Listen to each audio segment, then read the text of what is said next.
The old colonel's finger trembled as he jabbed it toward her chest, his voice cracking with fury loud enough to silence the marching band 3 blocks away.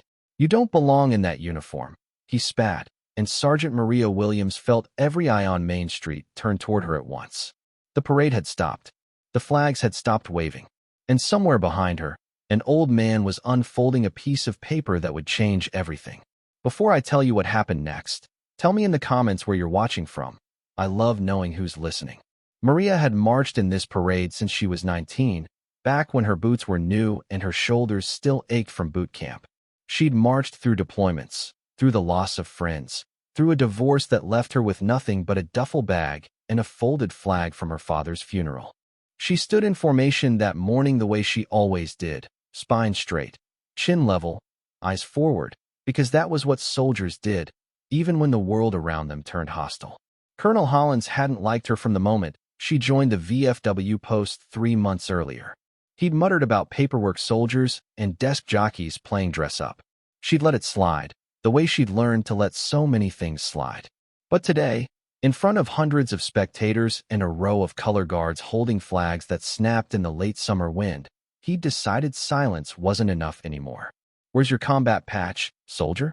he barked, loud enough for the crowd pressed against the barricades to hear. "Where's your deployment ribbon? You think wearing that uniform makes you one of us?" The murmurs started small, a ripple through the veterans behind him, old men shifting their weight, exchanging uneasy glances. Some nodded along with the colonel's anger, the kind of anger that comes from decades of believing the uniform meant something sacred, something earned through fire and loss.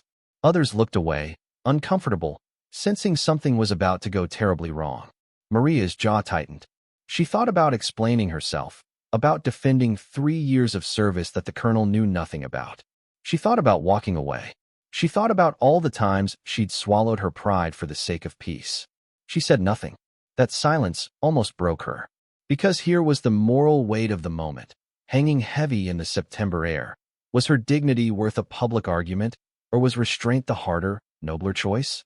The crowd didn't know what to believe. Was she guilty of something? Was she truly out of place among these men who'd given so much? Dust kicked up from the street and caught the sunlight, drifting between her and the colonel like a curtain neither of them could see through. Then a hand touched her shoulder.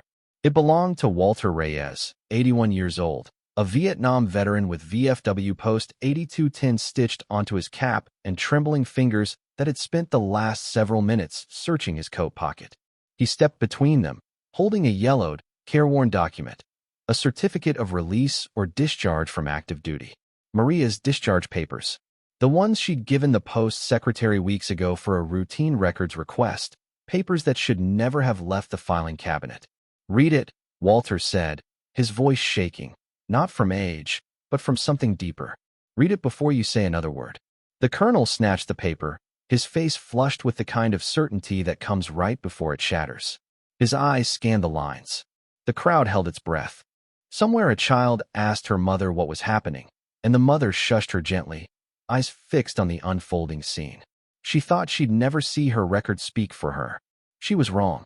The colonel's mouth opened, then closed.